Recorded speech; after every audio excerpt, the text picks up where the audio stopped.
Hello friends, good morning. आज हम बिल्कुल नया चैप्टर शुरू कर रहे हैं। Chapter number 2, 12th class, inverse trigonometry function. आप लोगों ने ट्रिग्नोमेट्री फंक्शंस के बारे में 11th क्लास में पढ़ा है चैप्टर नंबर 3 में। तो आपको एक बार तो पहला काम आपका यही है, उस चैप्टर को पूरे को रिवाइज कर लेना है। उसमें बहुत सारी चीजें आपको ऐसी मिलेंगी जो जिनका हम यूज इस चैप्टर में करेंगे। देखिए यहाँ पे इनवर्स ट्रिग्नोमेट्री फंक्शन, जैसे मैंने ट्रिग्नोमेट्री फंक्शन पढ़े थे, sine x, cos x, tangent x, cot x, cosecant x और सीकेंट एक्स, ये चीजें पढ़ी हैं मैंने। अब इनवर्स ट्रिग्नोमेट्री फंक्शन का मतलब क्या है? देखो यहाँ पे दो चीजें बनती है। तो इनवर्स ऑफ ट्रिग्नोमेट्री फंक्शन, यहाँ पे लिखता हूं मैं 1/sin x, ये क्या है? Inverse of trigonometry function. लेकिन इनवर्स ट्रिग्नोमेट्री फंक्शन भी मेरे पास चाहिए होते हैं। कौन कौन से? Sine inverse x, cos inverse x, tangent inverse x, cot inverse x, secant inverse x और कोसिकेंट इनवर्स एक्स। ये हैं इनवर्स ट्रिग्नोमेट्री फंक्शन। अब जैसे साइन इनवर्स एक्स, इसका मतलब ये नहीं है कि 1/sin x है, दीज आर नॉट इक्वल। ये है इनवर्स ट्रिग्नोमेट्री फंक्शन और ये क्या है? Inverse of trigonometry function. ये बिल्कुल अलग अलग चीजें हैं। अब जो अपनी इसके बेसिक चीजें करनी है इनवर्स ट्रिग्नोमेट्री फंक्शन में, आपको इनकी डोमेन और रेंज पता होनी चाहिए। क्या क्या पता होनी चाहिए? डोमेन और दूसरी चीज है रेंज। ये चीजें भी आप लोग 11th में पढ़ चुके हो। जो ट्रिग्नोमेट्री फंक्शन थी उनकी डोमेन तो क्या बन जाती है? रेंज, और रेंज क्या बन जाती है? डोमेन। जैसे मैंने बोला था साइन एक्स की वैल्यू कहां कहां लाई करती है, आप लोगों को पता है किस किस के बीच में करती है? -1 और 1 के बीच में। वो साइन एक्स की क्या होती थी? रेंज। तो इसकी क्या बन जाएगी? डोमेन। यानी इसकी डोमेन क्या होती है? -1 से लेके 1 तक। सेम कोस की भी क्या होती है? -1 से लेके 1 तक। अब इनकी रेंज, रेंज कहां कहां लाई करेगी इसकी? -π/2 से लेके π/2 तक। और इसकी क्या होगी? 0 से लेके π तक। आपको ये चीजें, ये टेबल बिल्कुल आपको पता होनी चाहिए। इसी प्रकार टेंजेंट की उसमें रेंज क्या क्या होती थी? टेंजेंट की वैल्यू हम 0 से लेके इन्फिनिटी तक आती थी, मतलब r से लेके r तक। तो उनकी ये क्या होती थी? डोमेन। इसकी क्या बन जाएगी? डोमेन। अब टेंजेंट इनवर्स x की रेंज क्या होगी? -π/2 से लेके π/2। इनमें देखो अंतर है, इसमें -π/2 और π/2 दोनों इंक्लूड होते हैं, लेकिन इसके अंदर इंक्लूड नहीं होते। इसके क्या होती है? 0 से लेके π तक। 0 और π इसके अंदर इंक्लूड नहीं होते, क्योंकि इनके ऊपर इसकी वैल्यू इनफाइनाइट बढ़ जाती है। अब रह गए सीकेंट इनवर्स x और कोसिकेंट इनवर्स x।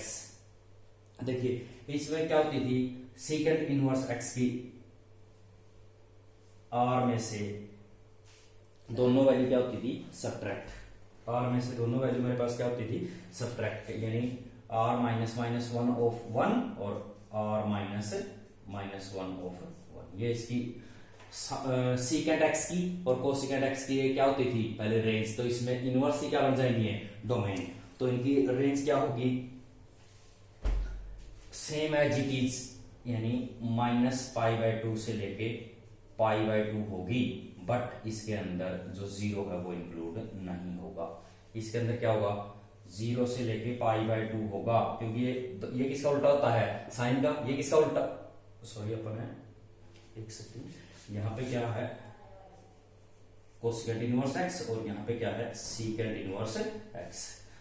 कोसिकेंट किसका उल्टा होता है? साइन का। और सीकेंट किसका होता है? कोस का। तो दोनों सेम रहेगी, लेकिन इसके अंदर 0 इंक्लूड नहीं होगा, क्योंकि 0 के ऊपर ये क्या, कोसिकेंट क्या बन जाता है? इनफाइनाइट। ये इनफाइनाइट किसके ऊपर बनता है? π/2। तो आपको ये पहली एक्सरसाइज में ये टेबल अच्छे से बनाने आनी चाहिए। अगर आपको ये पता चल गया तो इनकी वैल्यू जो हमसे पूछेगा, पता क्या कहेगा? Find sine inverse 1/2। तो आप लोग इसकी जिस भी फंक्शन की वैल्यू निकाल लो, उसकी आपको रेंज पता होनी चाहिए। डोमेन वो अपने आप देगा, हमें रेंज का पता होना चाहिए कि रेंज में इसकी वैल्यू किस किस के बीच में लाई करेगी। जैसे मैं आपको 1-2 सम करवाता हूं, उससे आपको सारी बिल्कुल ही आसान एक्सरसाइज है। पहली एक्सरसाइज जो अपनी, उसके मैं आपको 1-2 एग्जांपल करवा देता हूं, उससे आपको एग्जैक्ट आइडिया आ जाएगा। तो देखिए फर्स्ट एग्जांपल है, find the principal value of sine inverse 1/√2। इस प्रकार के सम है कि आप इनकी प्रिंसिपल वैल्यू निकालिए। अब देखिए पहला काम आपको क्या करना है, लेट इसको क्या मान लिया मैंने, y। हम क्या मान के चलेंगे, let this is equal to y। तो इसकी वैल्यू y है, मुझे y के, अब मैं अगर साइन को उस साइड लेके जाऊं क्या बच गया मेरे पास, sine y is equal to 1/√। अब मुझे साइन की 1/√2 कहाँ होती है इसकी वैल्यू, हालांकि इसकी वैल्यू ये पॉजिटिव है, पॉजिटिव साइन कहाँ होता है, फर्स्ट और सेकंड क्वाड्रेंट में, लेकिन मुझे इसकी रेंज के ऊपर भी डिपेंड करना, वो कहाँ से है, -π/2 टू π/2। तो ये इसकी वैल्यू क्या बनेगी, sine 1π/4। Comparing both side, y की वैल्यू क्या बनेगी, π/4। ठीक है, तो अब हम एक सम नेगेटिव का और कर लेते हैं। उसमें क्या कहा इसने, find the principal value of cot inverse 1/√3। Cot inverse -1/√3, यहां पे नेगेटिव है। अब देखिए इसकी वैल्यू मुझे निकालनी, वही मैं इसको किसके बराबर मानूंगा, y के बराबर। यहां से क्या बन गया, cot y is equal to -1/√3। अब आप चलिए कोट की, अब जैसे यहाँ पे 1/√3, अगर मैं यहां से लिखूं cot y is equal to minus cot of 1/√3। Cot 1/√3 किसके ऊपर होता है, π/3 पे, यानी 60 पे 1/√3 होता है।